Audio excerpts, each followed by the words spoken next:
dignitaries, esteemed guests, as was stated earlier, the programming exercise for the 11th European Development Fund Caribbean Regional Program on Resilience, Sustainable Energy and Marine Biodiversity, the RESIMBIT, was completed recently, and we are here today for the official signing and endorsement of this very significant document. I call on the Prime Minister of St. Martin and the Regional Authorizing Officer, Mrs. Leona Romeo Marling, for her opening remarks and congratulatory words. Honorable OCT partners, fellow dignitaries, delegates of the European Union, Expertise France, the World Bank, special invited guests, colleagues, representatives of the media, ladies and gentlemen.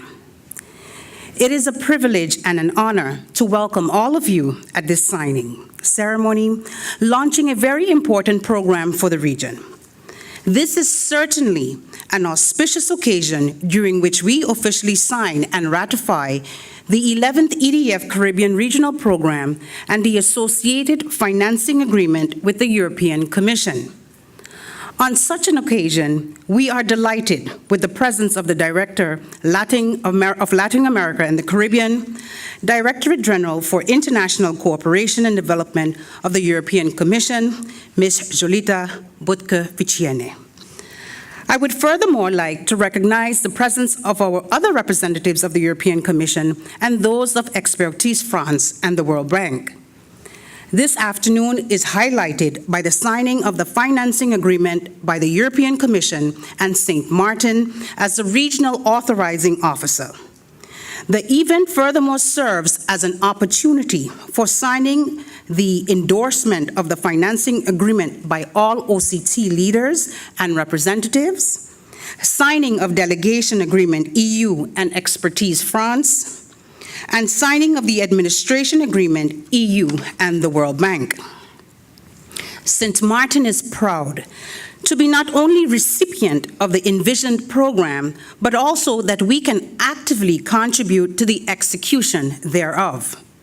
Since February 2015, St. Martin has been the official regional authorizing officer, RAO, for the Caribbean OCTs, and in this role, St. Martin is ultimately responsible for the programming and implementation of the Caribbean OCT's regional program 2014-2020. For successful programming, the consensus from all OCTs had to be ensured. With this in mind, regional workshops, conferences, and meetings were held throughout 2016 to 2018, and I would like to take this opportunity to commend all OCTs for their tremendous efforts that led to this occasion.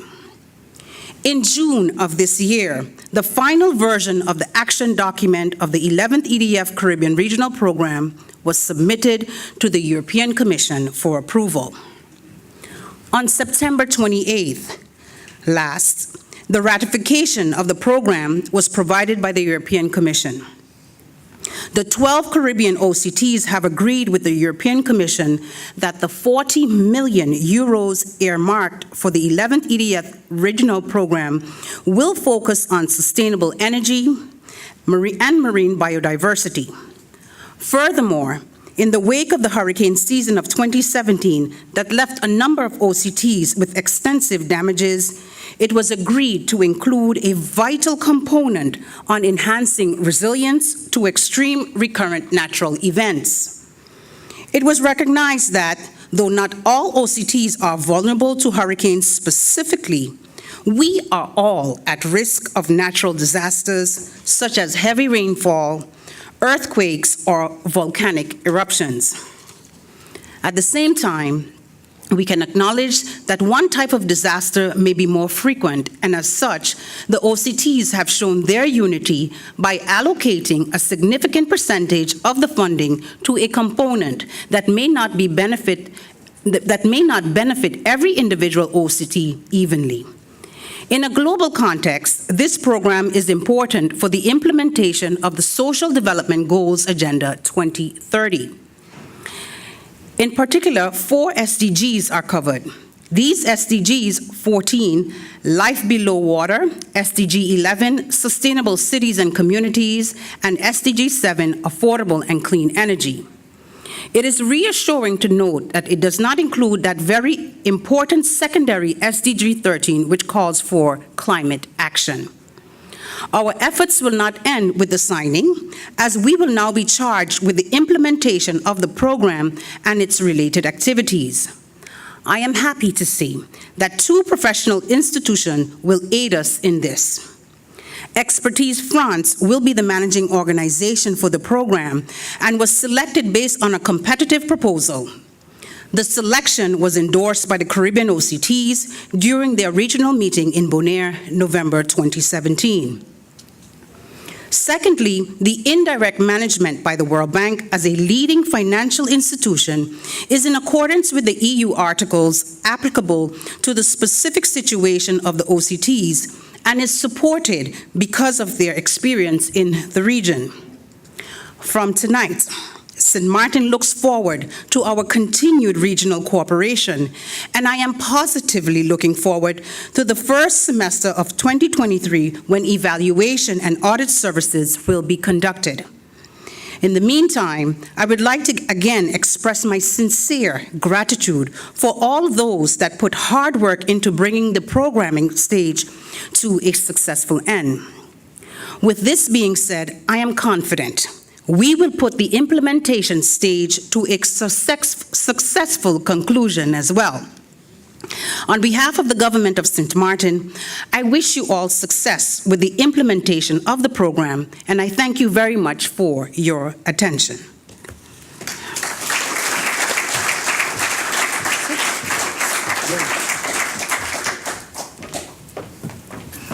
Thank you, Prime Minister, for those words of congratulations, at the same time the words that will push us forward as we continue to develop the necessary programs to fulfill this agreement. I now invite the Director of Latin America and the Caribbean, Directorate General for International Cooperation and Development of the European Union, Ms. Yolita Butkavicena, to share her thoughts and her congratulatory words on this momentous occasion. I always look forward to inspiring people, and one very smart person, and it's still my boss, he said once, you cannot have both a good opening and a good closing. We had a good opening, so I skipped the closing. I will just say, our world, our dignity, our future. Let's do it.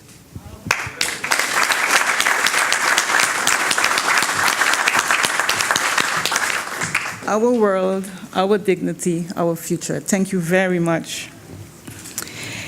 Prime Minister mentioned earlier that we had 2 key partners in this, with this agreement, the execution part of this agreement, and it would be remiss of us not to acknowledge them and for the implementation of the regional program on resilience, sustainable energy, and marine biodiversity. As such, we would welcome presentation now from Mr. Hervé Conan, Director of Operations of Expertise France. Mr. Conan.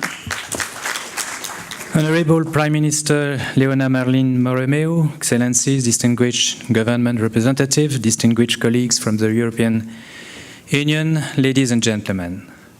I'm honored to have this opportunity to address you today, and I would like to thank the government of St. Martin for organizing the Caribbean OCT's Resilience Summit and for bringing us together, and to thank EU, European Commission, and in particular DEFCO, and each OCT for their confidence and the constructive exchange we have the last few months to launch the 11th CDF program 1 year after the Irma and Maria hurricanes. The old studies and the recent IPCC report provide growing evidence of adverse impact on key socioeconomic activities and sectors that determine quality of life. including water availability, agriculture, food production, health, natural resources, and biodiversity and tourism.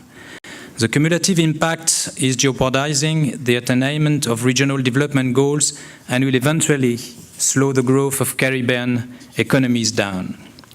For all these reasons, ladies and gentlemen, I strongly believe that our generation, especially the leaders and policymakers, have the responsibility not only to react to such challenge, but also to anticipate them.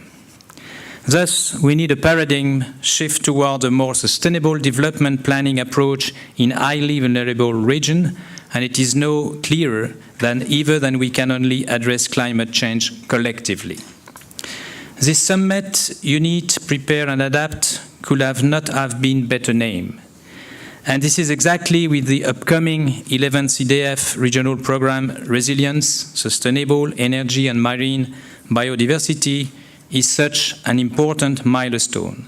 It is a beacon of regional engagement, and it forms a new opportunity to kickstart concrete multi-country action in an open and constructive manner.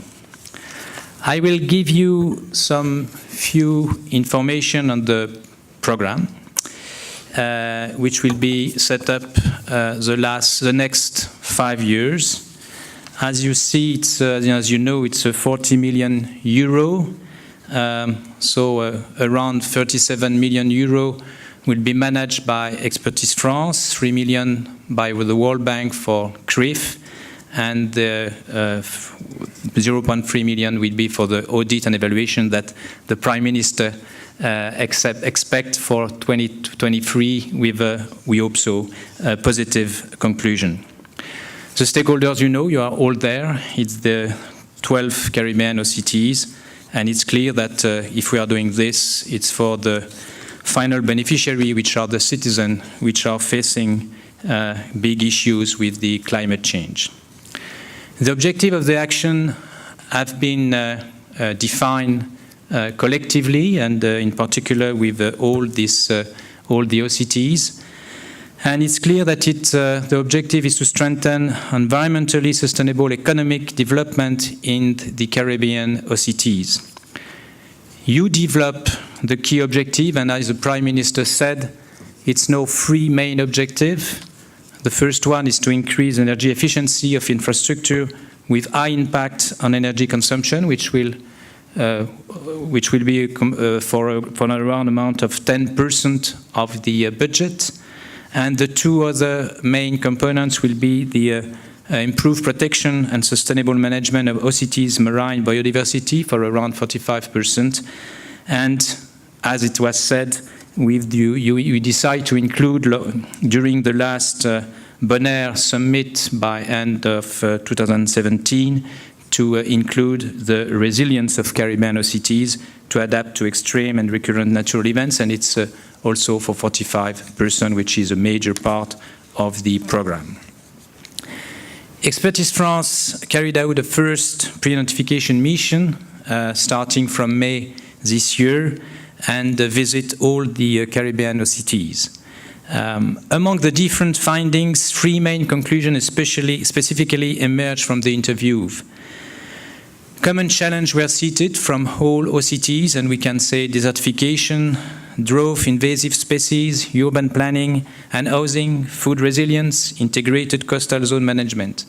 We spoke about Unite this today. It's clear that you have a common view on the main issues you have to face. Most OCTs need to get updated data and consistent baseline to be able to describe and analyze precisely their ecosystem vulnerability to climate change in order to explore scenarios, to determine potential effects of planning decision, and also to mobilize climate finance to fund adaptation plan.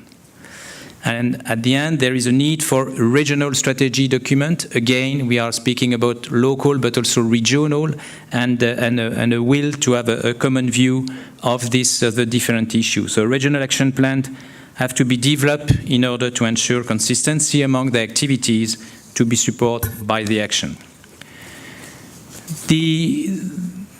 Today, I think that we have additional inputs, and when we listen what has been said, we can say that we have also additional expectation. First is that the program has to act as a platform to work together under local leadership and political leadership and with the will to pool capacity. You have a strong will to have a bottom-up approach to develop an agenda for solution, not based on international standards, but based on the local initiative and OCT's strength. Again, today, it was demonstrated that all OCTs have their own strength and their own capacity and their own initiative to develop interesting approach, which will, in fact, not only for regional, but also global. I think that we have to take into account that also the finance and fiscal strategies, it has been expressed by some key speakers, to support climate-resilient infrastructure and social policies, and I think that the social components is an important one. We have also to think that the fact that the resilience and all the activities could be linked also to economic opportunities, job creation. We spoke about blue economy. And important fact also is to not to leave aside the empowerment and public awareness and education, which is important clearly to change mind. We think that the project to be success need to be adaptive, creative, flexible, and accountable. It's not just a project to implement activities as it is right on the paper. We need to have this flexibility and to react to some different opportunities we could have. These projects need to make difference. We have to build on existing initiative activities, and we have to scaling up. So it's time clearly, and it was said, to move to action. We think also that the project aims to support a regional momentum, and it is important to create this momentum, and to create it, we think that we need to link the actions that will be developed with this program to the global agenda. And we have the opportunity with the Agenda 2020 and 2030 to use it as a strategic approach to facilitating a continuum local, regional, and global. The action must be designed so that the sustainability, replicability, and efficiency of the action can be guaranteed. To do so, among the different key success factors are to build on the expertise and knowledge of the region. It has been repeated during this day. The expertise exists, and we need to work on it. To ensure that each OCT bring its strength and share them. So each OCTs will be a partner, not a beneficiary, but really a partner to provide its own strength to the other. To conduct a need-based, collaborative and regional approach, ensuring the buy-in of the main stakeholders and relevance of the action. To ensure the public policy's coherence and securing the alignment of the action with other initiative strategies in the region. It's not the single project working on this topic. We have another donors working on this, so we need really to be additional, fill the gap, and really make difference. And we have to adopt an adaptive and learning approach, keeping the local capacity building as a permanent priority. As we see on the picture, in fact, what you ask is that this project is seen as a regional platform, and this regional platform will have a role to be fed by the 20 OCTs, which will provide their strength for their local initiative. So we have the public entity and authorities which will provide their own strength. And we know that in each OCT you have some initiative developed by civil society, NGOs, and private sector. And it is important also that these initiatives feed the regional platform and feed the program. and on the sense, it's clear also that the program and the platform will provide information support to each OCT.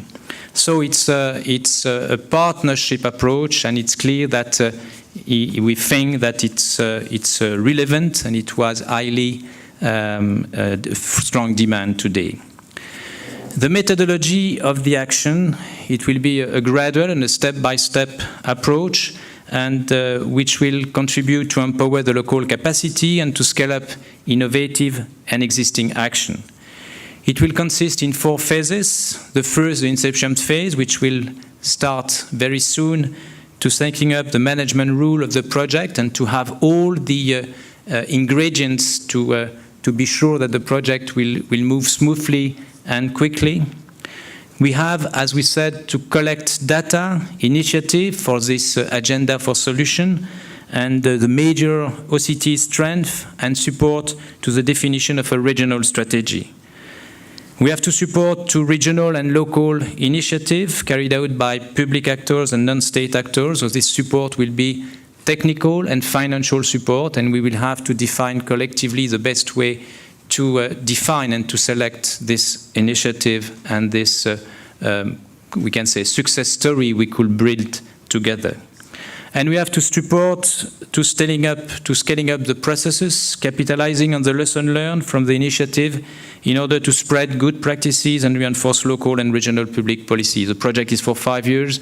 We will need to adapt the way we are managing the funds and the activities to be sure that maybe at the midterm we could maybe try to select the very promising initiative which maybe need to be more support. The next step, which in fact the next 6 months, we will have the deployment of the coordination team in San Martin. We have to define and to finalize the governance structure of the program. We have to develop field mission in each OCT to have this close link with all OCT. And this field mission will be the opportunity for data collection, and in particular to develop the vulnerability profile. We think that in the next 6 months, based on the existing initiative project and some existing success story, we can develop a first agenda of solution to be as tools for everybody and to know what each other is doing. And you know already that you have very interesting initiative in your neighboring island, and it's important that you know better on it and maybe to duplicate in your island. We have to develop collaborative tools set up. It's clear that the digital should be the major tools to facilitate the exchange of information, and we will have to create some thematic cluster to have some core group working on specific and priority issues.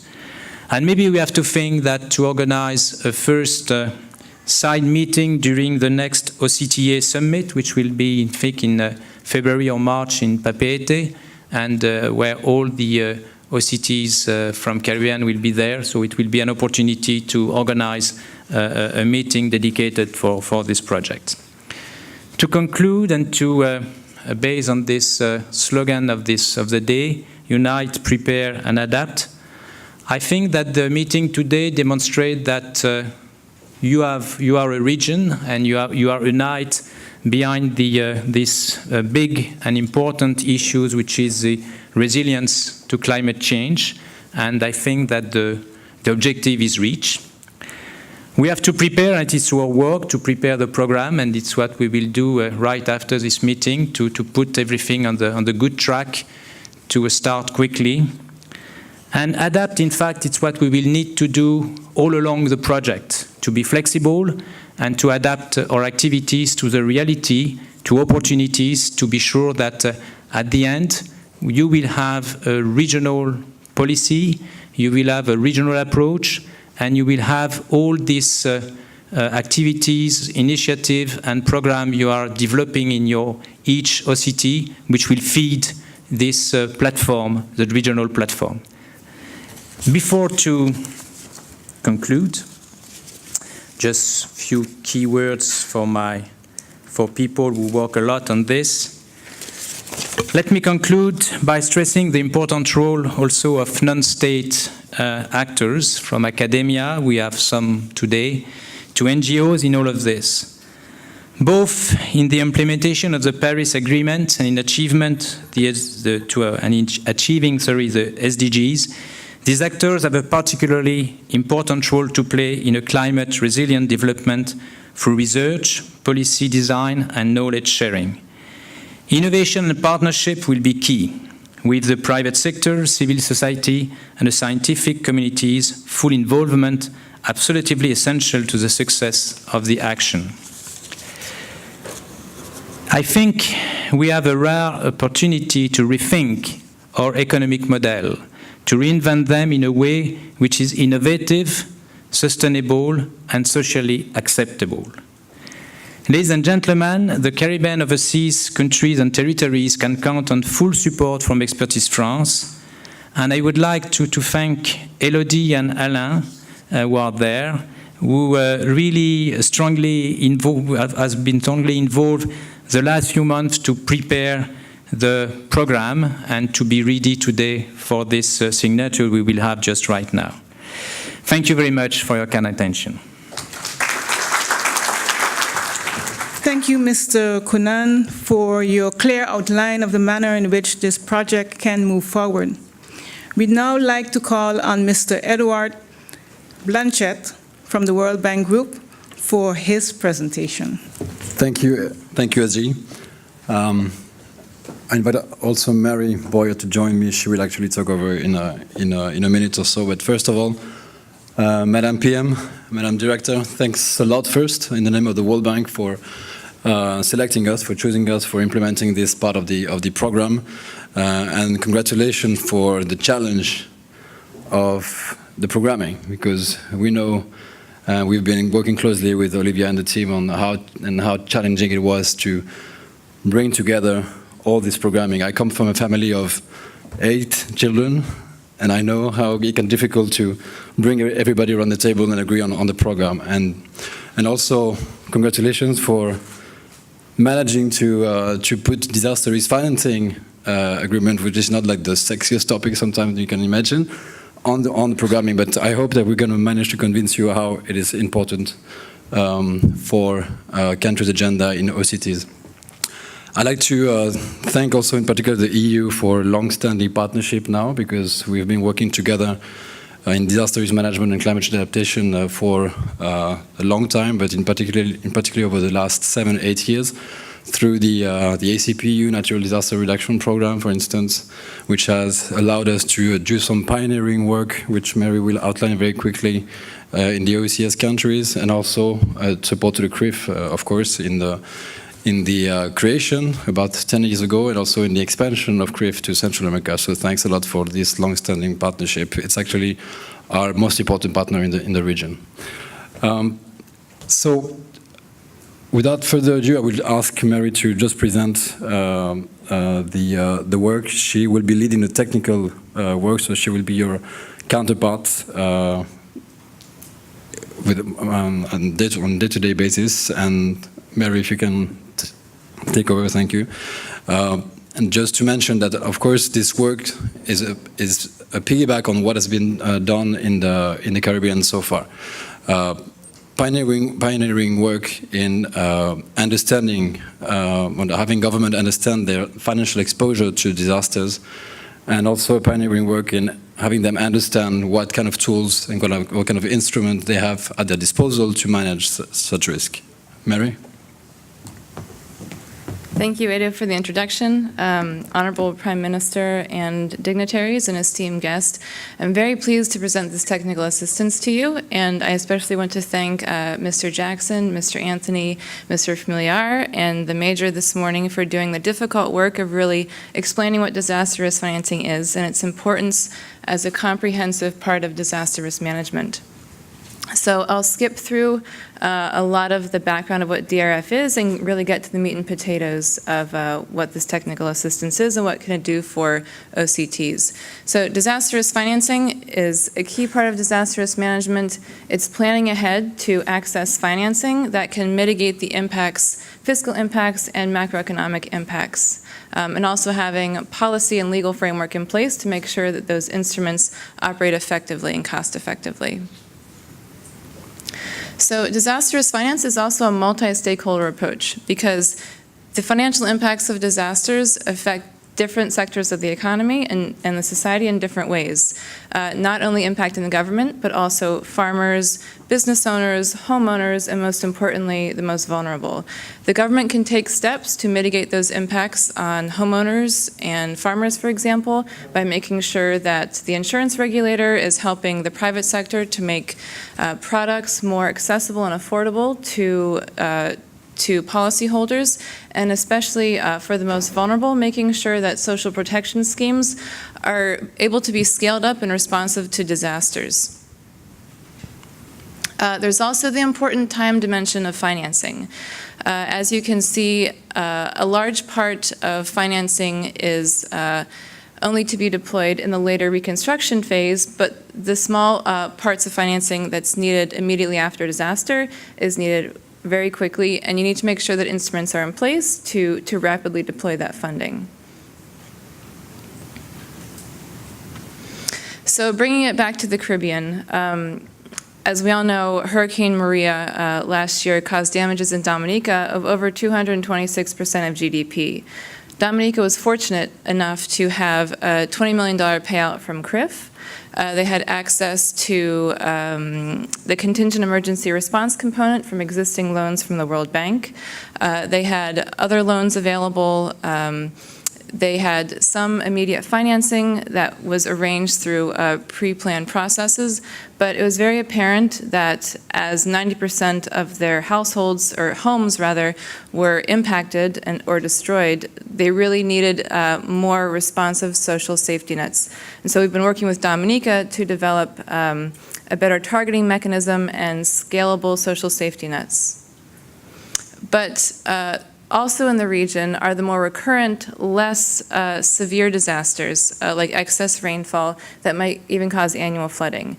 Belize, for example, is a low-lying coastal country, and it experiences heavy rainfall almost annually. And Belize roads, one goes north and south, one goes east and west. So if there's a blockage, goods are cut off from the economy, and people have difficulty accessing basic services. So Belize and other countries also need access to financing that can be deployed for those less severe events that might not necessarily be the appropriate option for insurance. So disasters have been costly in the Caribbean. We all know this. Over the last 40 years, there have been 17 instances of disasters causing over 50% of GDP in losses. In the last year alone, 6 of those instances occurred, and 4 were in OCTs. And so working in the Caribbean for the last 40 years, so World Bank has been promoting primarily physical risk reduction measures, but as we begin to promote CRIF, or we've been promoting CRIF for a while, but as we further that relationship and also introduce more types of contingent financing, we find that countries have very specific questions that need to be addressed. So what if CRIF is not triggered? How do we have alternative financing arrangements that can be deployed with different triggers? How do we afford a contingency fund? If we barely have enough fiscal space to maintain our budget, how can we really be expected to set aside money for a disaster? Or in the example of OCTs, what if there's a restriction on the ability to have reserve funds at all? How can we better protect low-income households? Ultimately, low-income households are an implicit contingent liability of the government, as the government is most often the insurer of last resort, as insurance penetration is very low in vulnerable households. Also, how do we quickly access post-disaster financing within the bounds of our fiscal rules? Many countries within the Caribbean have arrangements with the IMF that lead to strict spending protocols. And for OCTs, there might be constitutional arrangements that also have specific requirements. And so, listening to all those questions, we started the Caribbean Disaster Risk Financing Technical Assistance Program 3 years ago with the pilot countries of Belize, Jamaica, St. Lucia, Grenada, and Haiti, with 3 main objectives. First, quantifying the fiscal risk. You really can't buy the appropriate or sign up for the appropriate or design the appropriate mechanisms for financing unless you can really quantify your contingent liabilities associated with disasters, both the explicit ones that are legal responsibilities and the implicit ones that are more policy decisions like protecting the poor after disaster. So we work to look at probabilistic hazard models, historical data and loss collection, post-disaster budget execution to see what has the country experienced sector-wise in losses and how can they be better quantified moving forward to make more risk-informed decisions about your financial products. So with that information, we work to identify options within countries based on the instruments that they have access to, what they have already available, in addition to working with their existing public financial management structures to make sure that they have the legal and budgetary frameworks in place to make sure those instruments function as efficiently as they can and as they're designed to function. Most importantly, and my favorite part of this engagement, is that we're building the capacity within the Ministries of Finance and within the financial services regulatory associations, the insurance supervisors, to make sure that disastrous financing is mainstreamed into budgetary planning and all aspects of budget execution. So in terms of identifying risk retention and transfer options, the World Bank uses a risk layering approach where we first identify that there's a low risk layer for the more recurrent events that can most appropriately be addressed by responsible budget reallocation, but also a national disaster fund or a contingency fund. And then on top of that, access to contingent credit lines is also quite important. And of course, countries may always choose to take on post-disaster debt. In terms of risk transfer options, we of course work with CRIF to promote the products they offer as appropriate, depending on the risk profile of the countries. In addition to making parametric products available to vulnerable populations, fisher folk, farmers, and also make sure that the government is doing their job or their part to ensure the public assets and or public utilities on which the public depends after disaster. So, but of course, as we've mentioned before, disastrous financing is not just instruments. It's making sure that there is a data-rich environment which we can use to make risk-informed decisions about these instruments, and also the public financial management, making sure that the budgetary and legal frameworks are in place, as well as the ability to track post-disaster expenditure. So disastrous financing is a suite of options, and next slide. And I'd like to highlight the results that we've seen within St. Lucia and Jamaica, two of the countries that have undertaken this pilot TA. So St. Lucia and Jamaica. St. Lucia was the first country in the Caribbean to adopt a national disaster risk financing strategy. Jamaica was close behind, or is close behind, and is currently developing a national PFM policy for natural disaster risks. Both countries have increased their contingency reserve fund as understanding that it's a necessary instrument to have in their budget to address those immediate needs, like putting fuel in trucks. Countries have also, St. Lucia is in the final stages of CAT DDO preparation. That's a contingent line of credit from the World Bank. Jamaica is exploring a CAT bond. St. Lucia has set up a technical working group, which is an essential part of mainstreaming disastrous financing into all aspects of budget planning. Jamaica has included disastrous financing in fiscal policy papers, an important aspect of the relationship with the IMF. It's important to mention that each country involved in the technical assistance has either maintained or increased their CRIF coverage. And we've also increased dialogue between the Ministry of Finance and the domestic insurance industry by creating regular meetings and involvement in technical working groups to encourage public-private partnerships within or between the government and the insurance sector to encourage increased penetration of primarily property insurance. And of course, this technical assistance has also greatly contributed to the IMF further considering natural hazard risks and climate change risks into countries' Article 4 consultations. So moving forward, we are very excited to offer this technical assistance to overseas countries and territories in the Caribbean.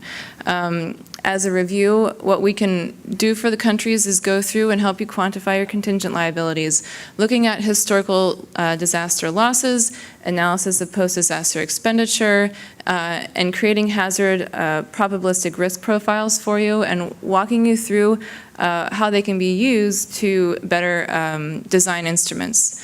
Also, take a great look at your public financial management, and we of course recognize that OCTs are in a much different position than some sovereigns, and we are also looking forward to learning how best to help OCTs manage unique constitutional relationships and other arrangements that might differ from how we've interacted with other sovereigns in the region. Of course, a big part is working with local insurance markets and also evaluating existing disaster risk financing tools that the government has. Most importantly, and I think what will really contribute to this, is there's a key South-South knowledge exchange component of this technical assistance. So all of the OCTs will be invited to any regional gatherings, any discussions and workshops and trainings that the technical assistance puts on in the region. Moving forward, very quickly, as I've spoken before, these are the different options that are available to OCTs that will work with countries to identify and access as on an ad hoc basis. And I'm looking forward to adding more reports to these 4 that we've already developed for the pilot countries. So I encourage you to reach out to me or your contact at the World Bank for more information on how to get this technical assistance kick-started. Thank you very much. Thank you, Ado. Thank you, Mary, for that elucidation on CRIF. We've now come to, I think, what we've all been waiting for, the actual official signing of the financial agreement by the European Commission and the Regional Authorizing Office. As such, I would like to ask the Honorable Prime Minister, as well as the Directorate General, to go over to the signing of the documents.